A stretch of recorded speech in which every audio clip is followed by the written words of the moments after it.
We will go ahead and call the November 19th meeting of the Governance Committee to order. Coming to you live from the home of the Tigers. So thank you so much, President Mason and Joe and everybody here on the Fort Hays State campus. I appreciate your hospitality and really look forward to seeing the campus and meeting students and faculty tomorrow. So thank you again for hosting us. Right, first item on the agenda would be consideration and approval of the September 17th committee minutes. Any discussion related to the minutes? If not, would entertain a motion to approve. So, okay, we have a motion by Regent Johnston. Second by Regent Brasker. All those in favor say aye. Aye. Okay, minutes are approved. Annual Campus Safety and Security and IT report from Fort Hays State. Turn it over to Joe Bank. Thanks, Chair and Regents. Welcome to campus. My job's pretty easy on this report if it goes the way it normally does. I just want to introduce a few folks and then let them kind of focus in on the AIM security report and then the new addition this year is the IT security. We haven't done in previous years. So we'll have Mark Griffin, who's our CIO, give the IT security report. And then Chief Terry Pierce, who you met before and been reported on the annual security report previous year, so he's here as well. Lori Larrick is our Title IX Compliance Officer at Fort Hays, and she's joining virtually, I think, from maybe Lawrence area. And so those are the people. And again, annual security report and the IT security report. So maybe start with you, Chief. Okay. As far as the annual security report is concerned, the university continues to have no areas of adequate security measures, so no restricted areas for the considered areas, so no changes. Nothing in particular important on the recent Clery report. We're continuing with relatively low numbers and nothing major indicating prevalent trend for safety of the university. As far as security related events are concerned, we've had no major security events on campus to speak of. We have also continued with our alcohol sales at the FHSU home football games this past fall, as we have for a couple of years prior to that. That also includes enhanced security at games. So not only is university police out there, but there's also some event staffing that athletics contracts with. We also had an area this past summer around one of the local bars. It's right across the street from campus. And they had some pretty significant instances where there was quite a little bit of violence and it was causing some major safety concerns because it is a popular place for the students to hang out, dance. They do. So we met with the city chief of police as well as the owners of both bars. And they've increased the security cameras in the area. Very, very, in my opinion, very comprehensive security camera program. And they got with the energy company here and had several of the street lights replaced within the alley there. And our officers and their officers are now out in the area on foot on the busy nights, say Friday and Saturday night, instead of just routine patrolling by vehicle. We're actually out on foot with them during bar close. That's remedied quite a little bit of that. Well, nothing significant in that area. We've also continued to update our buildings with key card access. Completed access and updates to the primary academic buildings, with the exception of the Tebow Library, which is in the process of a major remodel and will have key card access. Then, and some of the agricultural buildings don't have them yet either. Residence halls and student service facilities, and the latest area of focus is going to be on some of the maintenance facilities. Those will be some of the last areas to receive those. And we continue to utilize our annual campus safety walk. Just did that with the Student Government Association here not too long ago, about the last month or so. And what we do is we go out at night, we wait till it gets dark, identify areas that need better lighting, any areas where the sidewalks might need repaired. We test all of the emergency call stations that are around campus. So we test all of those with them. And we take the concerns that the student government has, any of the safety concerns forward to it and assign them either out to maintenance or send them up through the proper administrative channels to see if it's a feasibility for the university to do what it is they're asking. And also on the subject of the SGA, after working with SGA, we completed the process of adding several security cameras to the parking lots outside of the residence halls. That's something that we didn't used to have, but we do now. And so they're very, very clear, very good pictures of any of the parking lots. Should there be any problem out there, and hopefully they also have a deterrent effect just because they're visible. We've been working with the Faculty Senate and started a pilot project for classroom door locking system. There are simple magnetic strips that actually keep the door from locking, keep the door from latching. The handle stays in a locked position at all times, so it's free in and out as long as the strip's in place. Should there be an emergency, like an active attacker on campus, then all the instructor would have, or a student would have to do would be to pull the magnetic strip from the inside, and then the door latches and it's locked. So we're working with that. We piloted, and Rarick seems to be working well. We hit a slight bump with some code issues that those have been resolved with the help of our facilities people and the State Farm Marshal's office. So we anticipate going back to the pilot program, and if it works well in Rarick Hall, which it has so far, we may look at it, or we are planning to look at it on a campus-wide basis. It's very, if you know anybody in the K-12 system, it's very common there. Our facilities personnel continue to work to proactively address any issues through regular inspections and state inspectors, other areas like our elevators, fire, boiler, hazardous waste inspections. And Res Life has added a quality control, quality assurance position to assist with any concerns specific to the residence halls. So that position has been filled. And as far as our tabletop exercises are concerned, we do some security and Title IX training that occurs every year. Our fire evacuation exercises are held in residential life twice per semester. PPD offers active shooter training and drug awareness training for the residence hall staff twice a year. Typically, the fall is the larger group of the training because it's most of the new student housing staff. Henley Park, we also have a new active shooter training program that we partnered with a faculty member to develop a professional development module for faculty and staff. So we've taught that a few times during professional development days. And we continue coordination with Ellis County Emergency Response, and they expanded to that group of local organizations regarding document planning in alignment with local entities. We're working on a couple of tabletops, and we've already had one last fall, and we followed, and it was on a tabletop regarding campus protests and disruptions. That was last spring. And then we completed the tabletop on a large scale incident earlier this last week, I think it was. So, so we are working through the tabletop exercises with our community partners. In addition to the annual campus safety walk, the Hayes chief and I will periodically meet with student government and international student groups to build a rapport and address any questions or concerns. That's one thing that we continue to do with our international student program, which we meet with them at the beginning of the fall semester and let them know what they can expect from law enforcement in the United States, and then also give them some do's and don'ts and things to help keep them safe over here. We continue to include alcohol and drug awareness programming in our freshman seminar courses. And we continue to engage our behavioral intervention team and process where appropriate. Health and Wellness Center continues to look at ways to enhance mental health services and programming, both for on campus and online.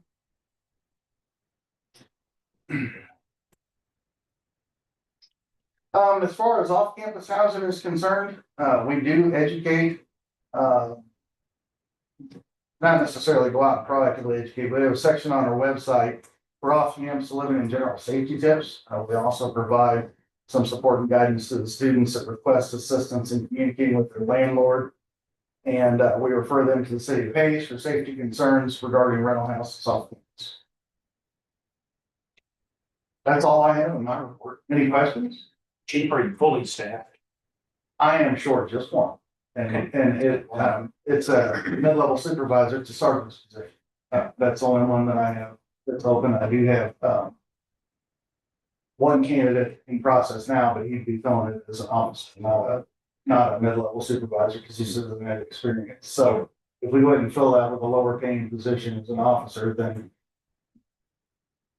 eventually, hopefully, somebody would want to opt and promote, and we would just change the classification on that employee. Yep, just short one. Good. Staffing for law enforcement just universally is a challenge, so Yes, just be one short is pretty well. yes, it's getting better. Good. Any questions for the chief? I'm new to this, so. Sure, yeah. I didn't understand what tabletop, exercise. A tabletop exercise might be very similar to the way we're seated right here. And then on a screen, you have a facilitator that'll facilitate training. And they will just go through and basically say, okay, today at 9:15 in the morning, train derails from the railroad tracks over here on 8th Street, and there's a chemical cloud. This is the scenario, there's a chemical cloud drifting towards campus.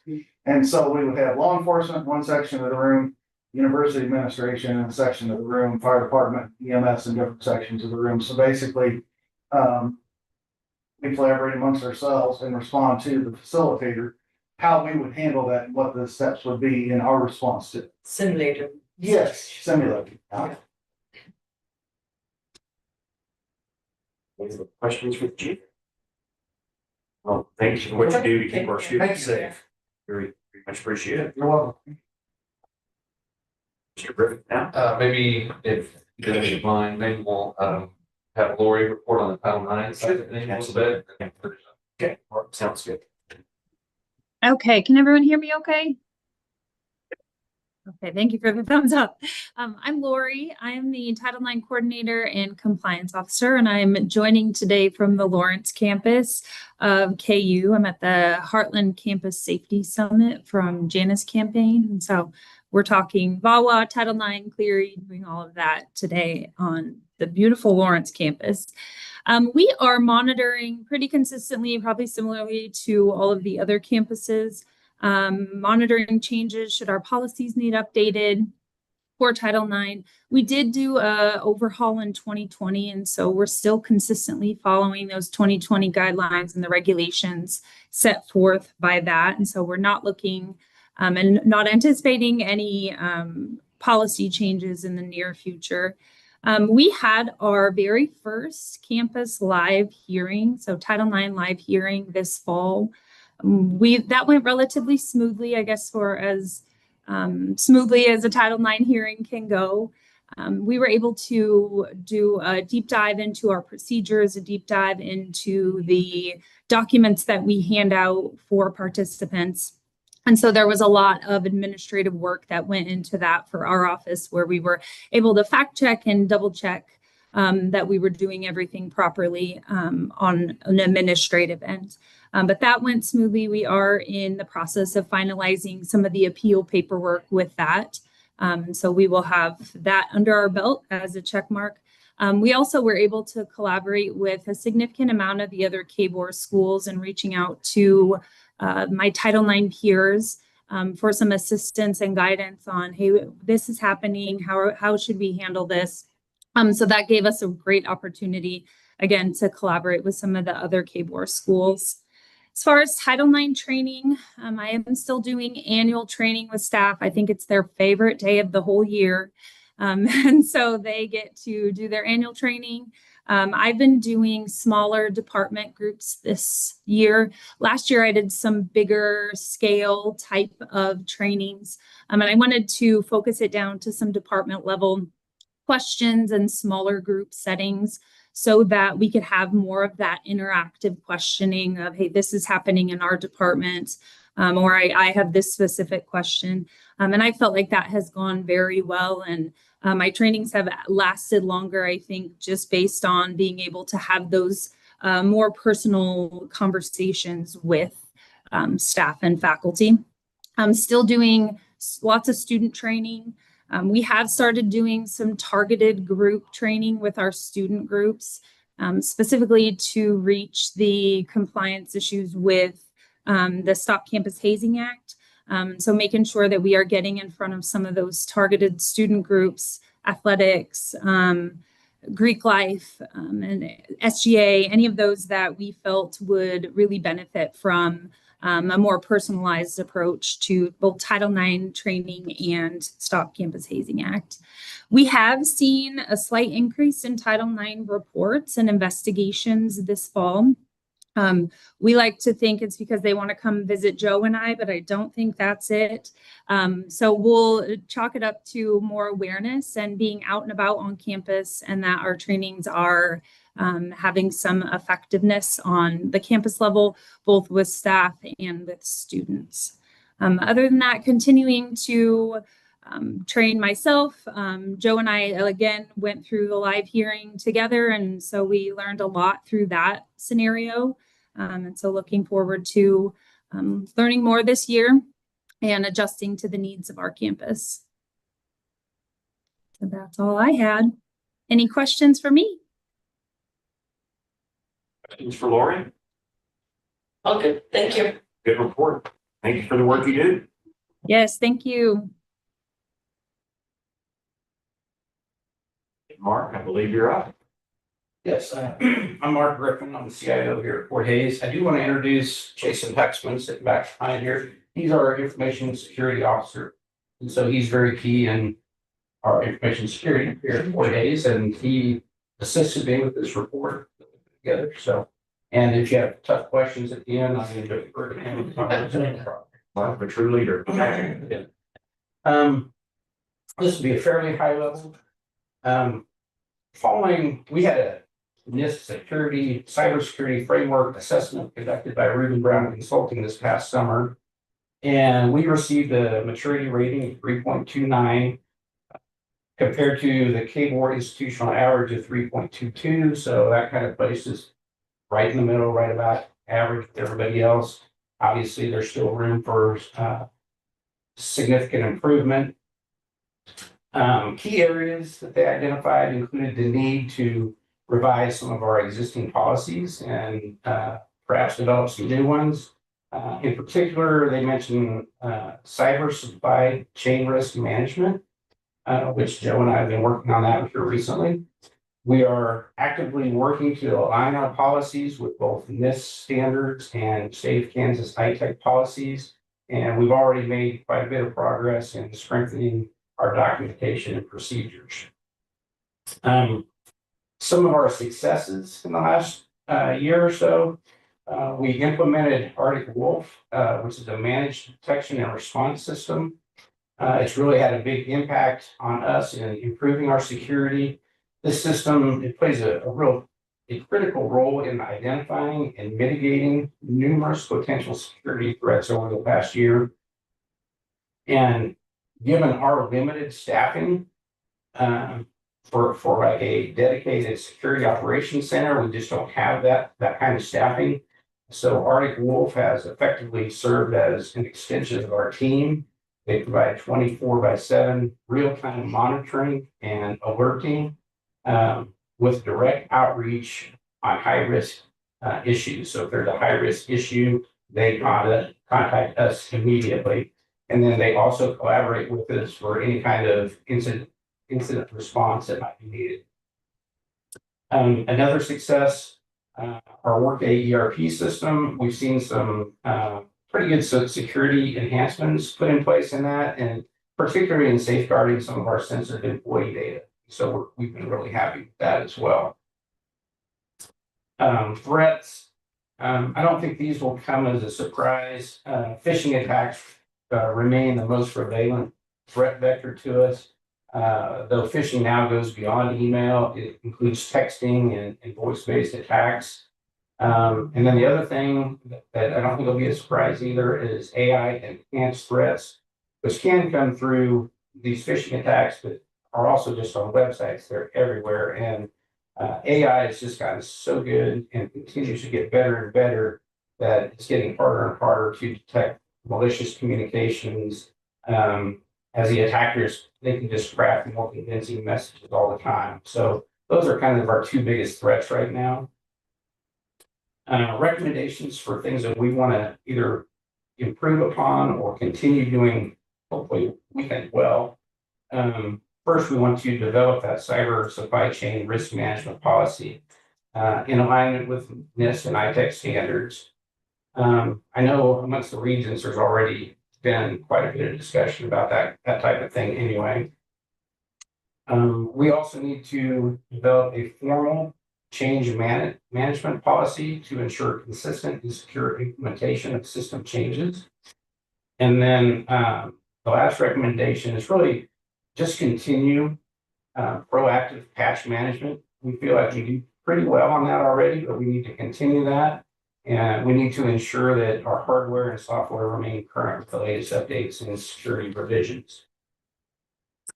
Some recent audits, I mentioned the Reuben Brown NIST assessment. Key findings include the need for enhanced policy development and alignment with NIST and Kansas ITEC standards. And though this isn't really an audit, we had a coal fire did a penetration test of our systems last August. We had one critical risk finding, which we remediated immediately, 6 high risk findings and 2 medium risk findings. We believe that we have addressed all those issues, and the retesting is actually happening this week. They started that this week. So we should, I hope, get those results by the end of the week or early next week. And hopefully we have nothing more to worry about, but if we do, we will continue to work on fixing those issues. I do want to mention our security awareness and training. We at Fort Hays, we've been conducting security awareness training now for over 10 years.